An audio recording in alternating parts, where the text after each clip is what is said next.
As you see here, there is lots of different genres within non-fiction.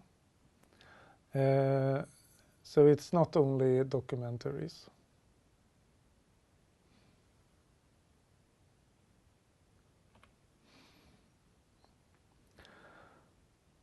As I said before, non-fiction kind of find the essence during the movie making, or preferably that is how it should be.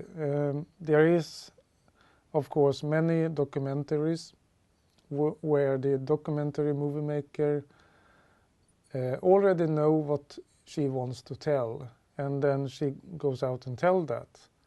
In that case, she isn't really open for reality, you could say. But in the ideal situation, the documentary should be created in the meeting between the director and the people that are involved.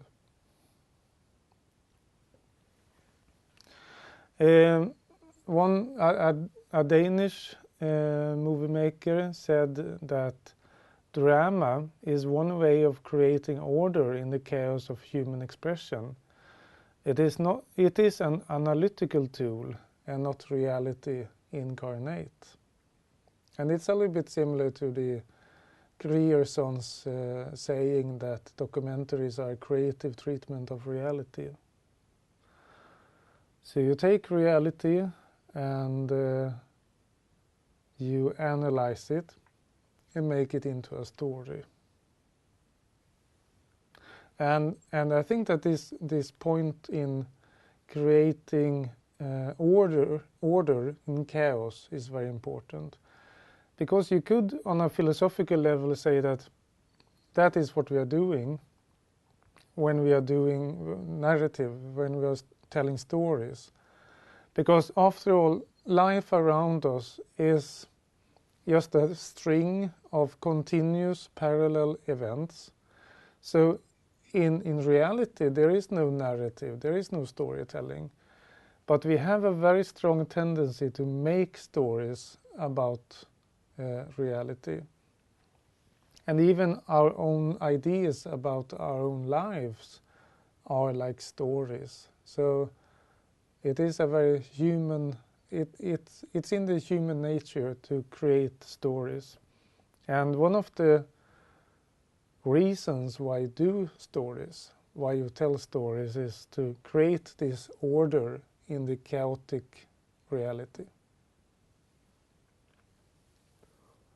And Jørgen Leth, a famous Danish documentarist, he have been talking about dramaturgical openness. And that was what I mentioned earlier, that you shouldn't have a predetermined idea about what you want to say. Ideally, a documentary movie maker is going out into reality with a question and then try to find the answer to that question and try to be open towards answers that might be surprising. And Jørgen Leth have said that, have described it very well when he says that when we go out, we set a trap for reality so that we may persuade it to fit into that mindset we have organized.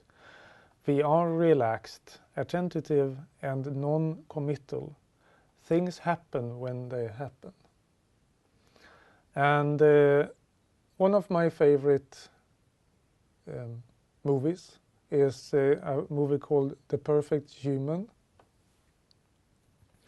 And it's a short art movie, maybe a documentary, but a kind of mix between art movie and documentary that Jørgen Leth made a few decades ago, actually. And you can check it out on YouTube. It's very, very interesting, I think. And quite recently, Jørgen Leth and Lars von Trier made a very, very interesting reality show documentary movie where Lars von Trier let Jürgen Leth redo his The Perfect Human 5 times. The name of the movie is The Five Obstructions, and that one is very, very interesting. Quite strange, but very, very interesting. And you can watch it and ask a lot of questions about documentarism while you are seeing it. I mentioned before the journalistic documentary, and I guess that Michael Moore or the Swedish movie maker Janne Josefsson is a typical journalistic documentary movie maker that makes quite concrete movies, asking journalistic questions. And then we have the classic documentary, which is more telling a story about the way of life, for example.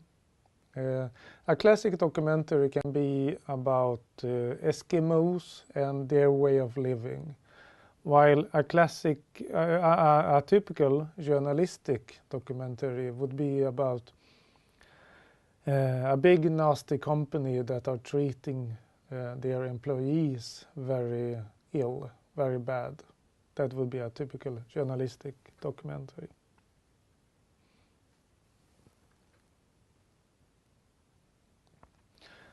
And what they say is that about the classic documentary, it's the establishment of a coherent universe into which I disappear emotionally, losing my sense of time, so that I'm carried breathlessly from place to place by the transpositions and put down into the established presences, which then quite simply seduce me.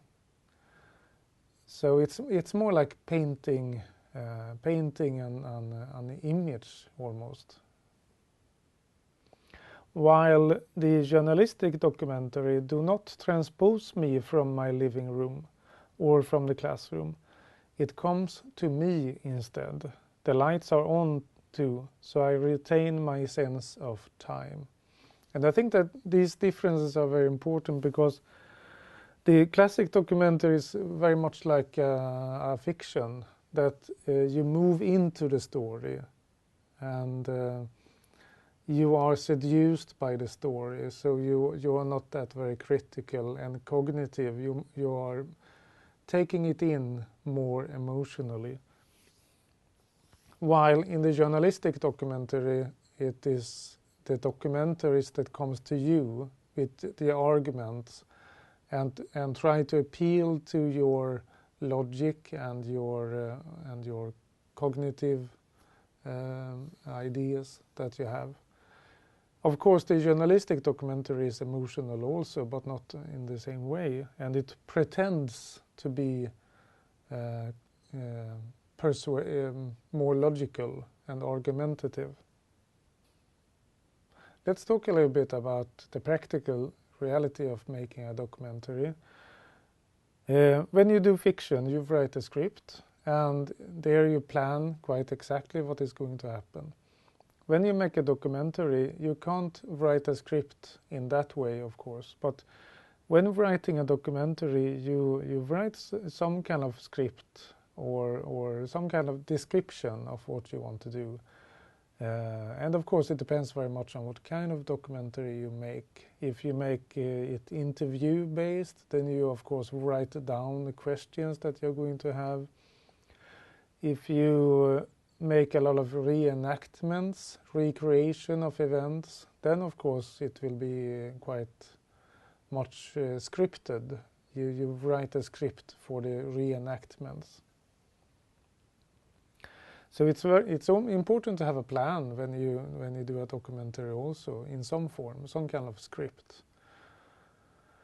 And the question is, of course, very important in documentaries.